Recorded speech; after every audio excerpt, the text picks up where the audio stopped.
Hello, hello, j'espère que vous allez tous bien par la grâce de Dieu, que votre semaine se passe bien, sous le regard du Seigneur. Alors, j'ai eu à cœur de faire cette vidéo pour dire quoi?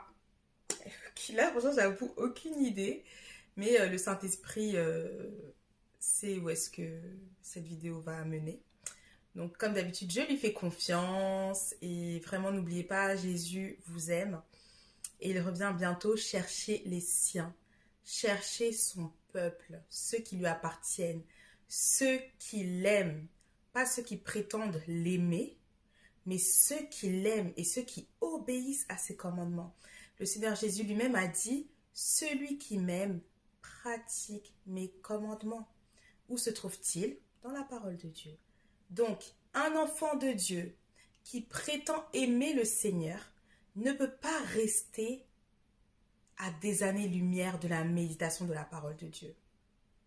Surtout aujourd'hui, l'époque dans laquelle nous sommes, voilà, on a accès à la Bible en papier, la Bible aussi sur nos téléphones, nos tablettes, etc.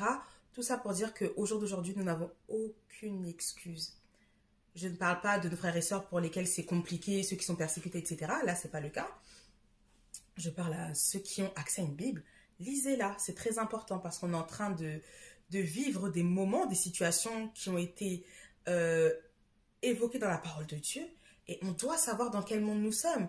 Alors même si là où nous sommes, nous n'entendons pas cela, nous sommes responsables de lire nos Bibles. Et lorsque nous lisons la Bible, eh bien nous ne sommes pas seuls, le Saint-Esprit est là, il nous parle, il nous révèle des choses, des secrets, il nous montre des choses, ça nous permet aussi d'apprendre à comprendre le langage de Dieu, à savoir discerner aussi ce qui vient de Dieu et ce qui ne vient pas de Dieu.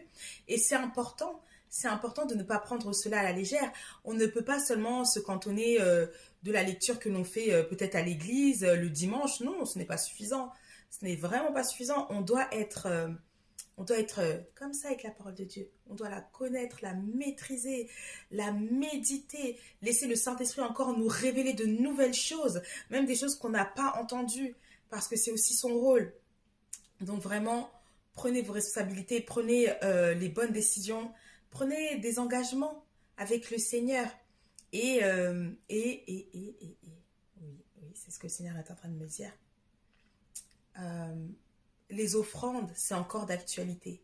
La dîme, c'est encore d'actualité. Ne croyez pas les personnes qui vous disent que c'est terminé, c'est faux.